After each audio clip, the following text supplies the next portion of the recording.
Top 5 des noirceurs d'ébène les plus belles du Sénégal. Le dernier va vraiment vous surprendre. N'oublie pas de mentionner dans quel pays du Sénégal vous regardez cette vidéo. En 5e position, Juliette Awatiam, alia Bambi, dans l'ombre chaude du crépuscule, là où la lumière s'agenouille, se tient une femme à la peau de nuit, Juliette Awatiam, que le monde appelle Bambi. Sa noirceur n'est pas obscurité, elle est éclat, profondeur, vérité. Une ébène si dense qu'elle capte chaque rayon, le transforme en or, en feu, en passion. Ses traits dansent entre la force et la grâce. Comme un poème sculpté par les siècles, une œuvre d'art vivante où l'Afrique s'embrasse dans la richesse de ses pigments, intacts et fiers. Ce n'est pas qu'un teint, c'est un manifeste. Un refus des normes, une beauté manifeste. Elle porte sa peau comme une couronne de silence, qui crie pourtant tout l'héritage, toute la résistance. Bambi, c'est l'éclat de la nuit dans sa plénitude, une beauté qui bouscule, sans chercher l'attitude. Elle marche dans le monde sans s'excuser, faisant de sa noirceur une lumière à regarder. En 4e position, elle s'appelle Mame Diarra Diop, mais dans les murmures des rues et les souvenirs des cœurs, on l'appelle Jojo. Une étoile née d'un soir sans lune. Sa peau, noire comme l'ébène poli, est une nuit sans faille où la lumière vient se reposer. Chaque reflet sur son visage semble un secret confié au ciel, un éclat doux, comme une promesse dans le silence.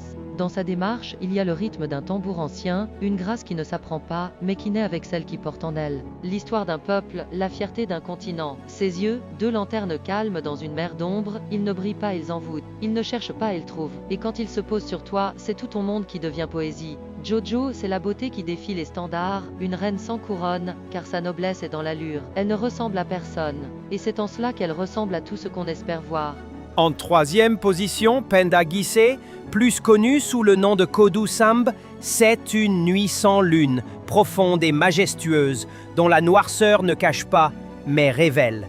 Elle porte la teinte de l'ébène, ce bois noble, dense et précieux, taillé par le temps et le feu des origines. Sa peau, sombre comme un secret ancestral, capte la lumière non pour la refléter, mais pour la retenir, la sublimer, la rendre sienne. Ses yeux, deux lunes noires, ne brille pas. Il regarde, il perce, il devine. Le monde s'y reflète comme dans un puits ancien, silencieux, sage. Penda ne se contente pas d'être belle, elle est présence. Elle est force tranquille, une tempête qui se contient, une chaleur qui ne brûle pas, mais consume doucement.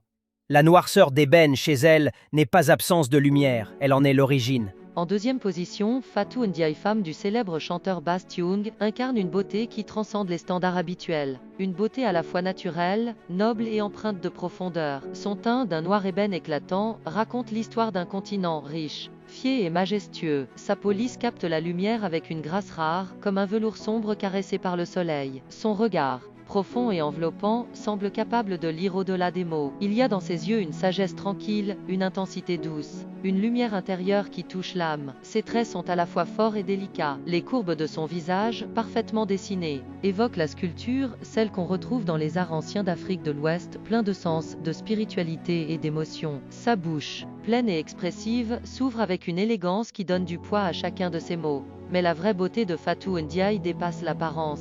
Elle réside dans son port, digne et apaisée, dans la manière dont elle occupe l'espace sans jamais l'imposer. Elle brille par sa prestance, sa douceur dans la parole, sa force tranquille. Son élégance est instinctive, jamais forcée, un équilibre subtil entre assurance et humilité. Fatou Ndiaye est de ces femmes qu'on n'oublie pas. Sa beauté est une poésie, un silence qui parle, une lumière intérieure qui inspire. En 1re position, la ravissante beauté Maguette Folle, dite Rita Ora. Dans l'écrin du soir, quand la nuit s'habille de velours profond, surgit une lumière rare, celle de Maguette Folle, que le monde appelle avec douceur Rita Ora. Sa peau est d'ébène, d'un noir si pur qu'il défie les étoiles. Elle ne reflète pas la lumière, elle l'absorbe, l'apprivoise, la transforme en éclat noble. Ce n'est pas une couleur, c'est une présence. Le genre de noirceur qui raconte des siècles de royauté, de lutte, de dignité et de grâce. Ses traits sont ceux que l'on sculpte dans le marbre des mythes, un regard où dorment les secrets des anciens, une bouche qui pourrait déclamer des vérités ou des poèmes, une posture qui fait taire les salles et redonne à la lenteur son pouvoir. Rita Ora ne se contente pas d'être belle, elle est magnétisme et mémoire, une résonance vivante d'héritage et de fierté. Quand elle parle, c'est une voix d'encens qui monte. Quand elle marche, c'est l'écho d'un tambour invisible, le rythme ancestral que l'âme reconnaît avant même le cœur. Maguette Folle, ou Rita Ora, n'est pas qu'un nom, c'est un hommage. À la profondeur, à la dignité, à la splendeur noire qui ne quémande rien, mais affirme tout. Elle est l'élégance de l'ombre qui sait qu'elle n'a pas besoin du soleil pour briller.